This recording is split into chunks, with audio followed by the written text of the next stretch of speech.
இப்போ நம்ம என்ன பார்க்க போறோம்னா மஷ்ரூம் கிரேவி. அதோட தேவையான பொருட்கள் தான். இப்போ பார்த்தீங்கன்னா மஷ்ரூம் வந்து 2 பாக்ஸ், ஓகேவா?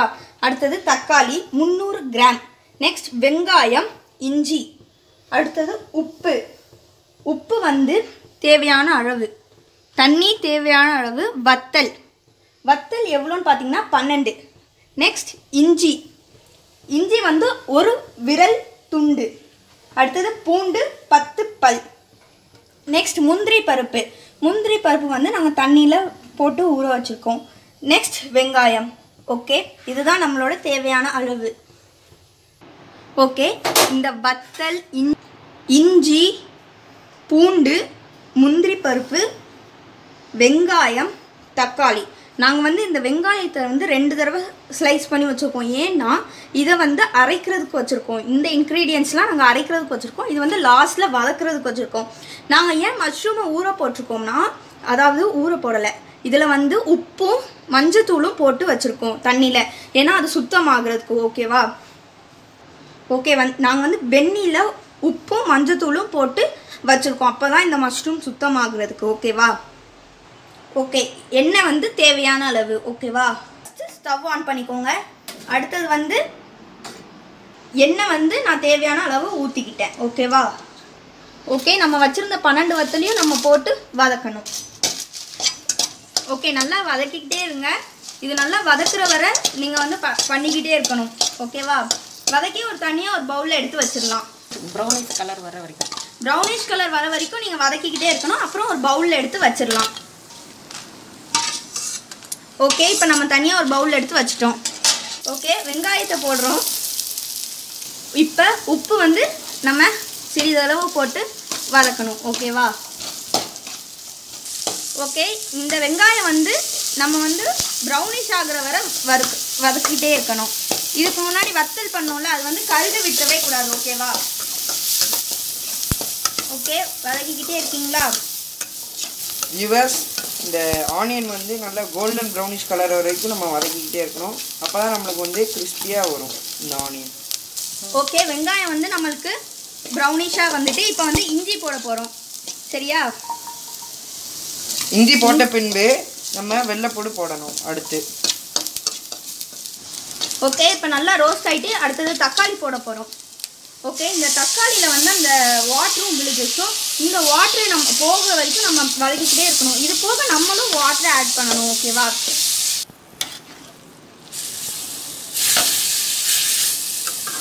ஃப்ரெண்ட்ஸ், இந்த மாதிரி தண்ணியில் உள்ள வந்து நீர் சத்து வந்து குறையிற வரைக்கும் நம்ம வதக்கணும். வதக்கின பிறகு நம்மளுக்கு தெரியும் அந்த நீர் சத்து போயிடுச்சுன்னு. அதுக்கப்புறம் எக்ஸ்ட்ரா நம்ம வந்து வாட்டர் ஆட் பண்ணோம். அது வந்து இந்த நீர் சத்து போனதுக்கப்புறம் எவ்வளோ நாங்கள் வாட்டர் ஆட் பண்ணியிருக்கோம்னு மெஷர்மெண்ட்டு உங்களுக்கு சொல்கிறோம். ஃப்ரெண்ட்ஸ், நம்ம சேனலை வந்து நீங்கள் அதாவது ட்ராக் பண்ணாமல் ஃபுல்லாக வீடியோ பாருங்கள். அப்போ தான் நாங்கள் செய்கிற ப்ரொசீஜர் வந்து ஸ்டெப் பை ஸ்டெப்பாக உங்களுக்கு தெரியும். வியூவர்ஸ், இந்த தக்காளி நல்லா வதங்குறதுக்குள்ளே நம்ம மஷ்ரூம் கிரேவி தான் இப்போ பண்ண போகிறோம். ஸோ அதனால் மஷ்ரூமை வந்து பக்கத்தில் ஸ்டவ் இருக்கும்ல, அதில் வந்து நம்ம கடாயில் எண்ணெய் ஊற்றி மஷ்ரூமை வேக வைக்க போகிறோம். தேவையான அளவு நம்ம எண்ணெயை எடுத்துட்டோம்.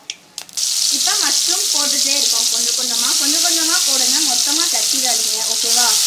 ஏன்னா நம்ம மஷ்ரூமில் வந்து வாட்டர் கண்டென்ட் இருக்கிறனால இப்படி தெரிக்கும். ஸோ அதனால் கொஞ்சம் கொஞ்சமாக போட்டிங்கன்னா தான் அந்த ஆயில் வந்து உங்களுக்கு வந்து மேலே ஸ்ப்ரெட் ஆகாமல் இருக்கும். ஃப்ரெண்ட்ஸ், இதுக்கு நம்ம எண்ணெய் எவ்வளோ ஊற்றிருக்கோம்னா மொத்தமாகவே 5 ஸ்பூன் தான் ஊற்றிருக்கோம். ஃப்ரெண்ட்ஸ், ஒருத்தருக்கு வந்து கொலஸ்ட்ரால்னு சொல்லுவாங்க. ஸோ அதனால் உங்களுக்கு தேவைக்கு ஏற்ப நீங்கள் எண்ணெயை ஊற்றிக்கோங்க. ஃப்ரெண்ட்ஸ், ஓகே, நாங்கள் ஏன் இப்போ மஷ்ரூம் கிரேவி பண்ணுறோன்னா, இந்த மஷ்ரூமில் வந்து விட்டமின் டி இருக்குது. ஓகேவா? ஃப்ரெண்ட்ஸ், இந்த மஷ்ரூம் வந்து எதனால நம்ம ப்ரிவென்ட் பண்ணணும்னா ஹார்ட் டிசீஸ் ப்ளஸ் கேன்சரை ப்ரிவென்ட் பண்ணும். ஓகே ஃப்ரெண்ட்ஸ், இதில் வந்து மஷ்ரூமில் வந்து 2 வெரைட்டி இருக்குது. ஒன்று வந்து எடிபிள் மஷ்ரூம், இன்னொன்று வந்து நான் எடிபிள் மஷ்ரூம். எடிபிள் மஷ்ரூம் வந்து நம்ம சாப்பிட்லாம், அதை வந்து சாப்பிடக்கூடியது. நான் எடிபிள் வந்து பாய்சனஸ், அது சாப்பிட்டா உடம்புக்கு தீங்கு. அதை பார்த்து வாங்குங்க ஃப்ரெண்ட்ஸ். ஓகே, இதில் நம்மளுக்கு வந்து தண்ணி வற்றிக்கிட்டே இருக்குது. ஸோ இதுக்கப்புறமும் நம்ம வாட்டரை ஆட் பண்ண வேண்டியது இருக்கும். ஓகேவா? ஃப்ரெண்ட்ஸ், இதே ப்ரொசீஜர் தான் காலிஃப்ளவர் கிரேவிக்கும். பட் இதில் வந்து நம்ம மஷ்ரூம் போட்டிருக்கோம். மஷ்ரூம் கிரேவினால நீங்கள் காலிஃப்ளவர் கிரேவினா காலிஃப்ளவர் போட்டுக்கோங்க. யாருக்கெல்லாம் காலிஃப்ளவர் கிரேவி வீடியோ வேணுமோ நம்ம கமெண்ட் பாக்ஸ் வந்து கமெண்ட் பண்ணுங்கள் மறக்காமல். அதனால் நம்ம சேனலை சப்ஸ்கிரைப் பண்ணுங்கள், லைக் பண்ணுங்கள், மறக்காமல் சப்ஸ்கிரைப் பக்கத்தில் உள்ள பெல் ஐக்கானை கிளிக் பண்ணுங்கள். அதில் ஆல் கிளிக் பண்ணால் தான் நம்ம போடுற வீடியோஸ் உங்களுக்கு உடனே வரும். ஃப்ரெண்ட்ஸ், இப்போ பாருங்கள், நம்மளுக்கு தண்ணி நல்லா வச்சுட்டு தக்காளியில். ஸோ அதனால் இப்போ நம்ம ஒரு 1/2 கிளாஸ் வாட்டர் வந்து ஆட் பண்ண போகிறோம்.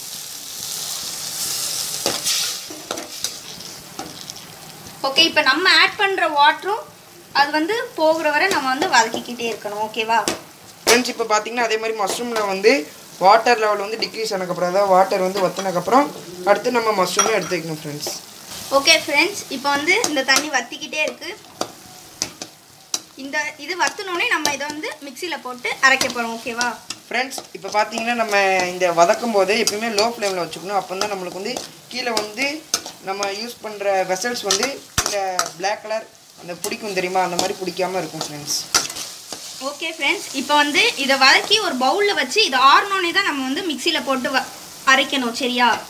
ஓகே, அதே டைமில் நம்மளுக்கு வந்து மஷ்ரூமும் வெந்துட்டுருக்கு. ஓகே ஃப்ரெண்ட்ஸ், இப்போ ஃபுல்லாக வற்றிட்டு இப்போ நம்ம வந்து ஒரு பவுலில் எடுத்து வைப்போம். ஃப்ரெண்ட்ஸ், இப்போ பார்த்தீங்கன்னா நம்ம மஷ்ரூம் வந்து வெந்துக்கிட்டு இருக்கு. மஷ்ரூம் வெந்துருச்சுன்னு பார்க்குறதுக்கு ஒரு மஷ்ரூம் எடுத்து நம்ம எப்படி நசுக்கி பார்க்கலாம் ஃப்ரெண்ட்ஸ்.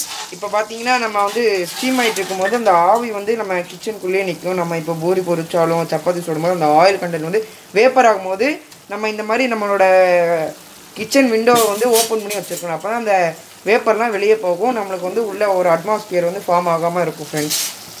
ஓகே ஃப்ரெண்ட்ஸ், இதை வந்து நம்ம பவுலில் எடுத்து வச்சிட்டோம். இதை வந்து நல்லா ஆறனோடனே இப்போ வந்து நம்ம எதெல்லாம் அரைக்கணும்னா நம்ம வதக்கி வச்சது, அதுக்கப்புறம் நம்ம வறுத்த வத்தல், அடுத்தது வந்து முந்திரி பருப்பு. இந்த முந்திரி பருப்பை என்ன பண்ணணும்னா நம்ம வந்து தண்ணியை வடிச்சிடணும். ஓகேவா? தண்ணியை வடித்து அரைச்சிடணும். அவ்வளோ ஃப்ரெண்ட்ஸ். இப்போ பார்த்தீங்கன்னா மஷ்ரூமில் கொஞ்சம் கொஞ்சமாக தண்ணி ரெடியூஸ் ஆகிட்டு இருக்கு. நல்லா தண்ணி ரெடியூஸ் ஆனதுக்கப்புறம் நம்ம மஷ்ரூமை ஒரு பவுலில் சர்வ் பண்ணியிருக்கோம் ஃப்ரெண்ட்ஸ். இப்போ நம்ம சீக்கிரம் ரெடி பண்ணணும்னு நினச்சிங்கன்னா நீங்கள் வாட்டரில் இந்த மாதிரி நீங்கள் வதக்குனதை ஆற வச்சிங்கன்னா சீக்கிரமாக ரெடி ஆயிடும். நம்மளுக்கு வந்து எலக்ட்ரிசிட்டி செலவும் கிடையாது. இது வந்து நீங்கள் குடிக்கிற தண்ணி கேன் தண்ணிலாம் வைக்கணும் இல்லை, நம்ம போர் வாட்டர், மெட்ரோபாலிட்டன் வாட்டர் எல்லாரும் வீட்லேயும் வரும். ஸோ அந்த வாட்டரில் நம்ம ஆற வைக்கலாம் ஃப்ரெண்ட்ஸ். ஓகே ஃப்ரெண்ட்ஸ், இது வந்து நம்மளுக்கு வந்து ரெடியூஸ் ஆகிட்டு இப்போ நம்ம வந்து இது ஒரு பவுலில் மாற்ற போகிறோம். ஓகேவா ஃப்ரெண்ட்ஸ்? மஷ்ரூம் வந்து நல்லா வெந்துருச்சான்னு எடுத்து பார்த்தப்போ வெந்துருச்சு. ஸோ அதனால் நம்ம இப்போ லோ ஃப்ளேம்லேருந்து ஆஃப் பண்ணிடலாம். ஓகே ஃப்ரெண்ட்ஸ், இப்போ வந்து நம்ம மஷ்ரூமும் ஒரு பவுலில் எடுத்து வச்சிட்டோம். ஓகேவா ஃப்ரெண்ட்ஸ்? இப்போ பார்த்தீங்கன்னா நம்ம அதை ஆறிக்கிட்டு டைமில் இப்போ நம்ம எடுத்து வச்சுருக்க வெங்காயமும் இஞ்சியும் போட்டு வதக்கிடலாம் ஃப்ரெண்ட்ஸ். இதில் நம்ம கொஞ்சம் உப்பு போட்டுக்கலாம் சீக்கிரம் வதங்கிறதுக்காண்டி ஃப்ரெண்ட்ஸ். அப்போ சொன்ன மாதிரியே தான் இதுவும் நல்லா கோல்டன் ப்ரௌனிஷ் கலரில் வந்தால் தான் நம்மளுக்கு கிறிஸ்பியாக இருக்கும் வெங்காயம். ஓகே, இப்போ வந்து ஆற வச்ச அந்த தக்காளி அதெல்லாம் ஆற வச்சோம்ல, அதெல்லாம் நம்ம மிக்சியில் போட போகிறோம். ஓகேவா ஓகே, அவ்வளோதான். இப்போ இதை போட்டாச்சு ஃப்ரெண்ட்ஸ். நம்ம ஏற்கனவே வறுத்து வச்ச வத்தல், அதுக்கப்புறம் முந்திரி பருப்பு வந்து நம்ம வந்து ஊற வச்சுருந்தோம், அதெல்லாம் இப்போ போட்டுறோம் ஃப்ரெண்ட்ஸ். இப்போ பார்த்தீங்கன்னா வெங்காயம் நல்லா வதங்கிக்கிட்டு இருக்கு. இது கோல்டன் ப்ரௌனிஷ் வந்தக்கப்புறம் நம்ம இதை சர்வ் பண்ணலாம். அதே நேரத்தில் இதை வந்து நம்ம லோ ஃப்ளேமில் வச்சு இப்போ மிக்சியில் நம்ம அரைக்க போகிறோம்.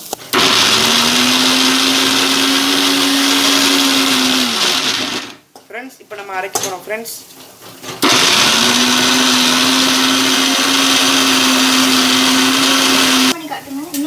இன்னும் இப்போ நல்லா இன்னும் அரையணும். ஸோ இன்னொரு தடவை அரைப்போம் ஃப்ரெண்ட்ஸ். இப்போ நல்லா அரைஞ்சிருச்சான்னு பார்ப்போம். இப்போ பார்த்தீங்கன்னா நல்லா அரைஞ்சிருச்சு ஃப்ரெண்ட்ஸ். இப்போ நல்லா அரைச்சிட்டோம். இப்போ நம்ம ஆல்ரெடி வதக்கி வச்சுக்கிட்டு இருந்த அந்த ஆனியனோட இதை போய் மிக்ஸ் பண்ண போகிறோம். ஓகே ஃப்ரெண்ட்ஸ், இப்போ வந்து நல்லா இது வதங்கிட்டு இப்போ நம்ம அரைச்சி வச்சதை போட போகிறோம். ஓகே ஃப்ரெண்ட்ஸ், இப்போ வந்து நம்ம மிக்ஸ் பண்ணியாச்சு. இப்போ மிக்ஸ் பண்ணி வதக்கிட்டு இருக்கோம் ஃப்ரெண்ட்ஸ். இப்போ நம்ம மிக்சியில் வந்து அது ஒட்டி இருக்கும்ல, ஸோ அதில் லைட்டாக தண்ணி மிக்ஸ் பண்ணி நம்ம இந்த இதில் ஊற்ற போகிறோம். ஓகேவா ஓகே ஃப்ரெண்ட்ஸ், ஆல்ரெடி இதுக்கு ரெண்டு மெத்தட், இதுக்கு முன்னாடி ஒரு 2 மெத்தட் பண்ணோம் தெரியுமா, அதுக்கு மட்டும்தான் நம்ம உப்பு ஆட் பண்ணியிருக்கோம். இப்போ இதுக்கும் நம்ம தேவைக்கேற்ற அளவு வந்து உப்பு ஆட் பண்ண போகிறோம். ஓகேவா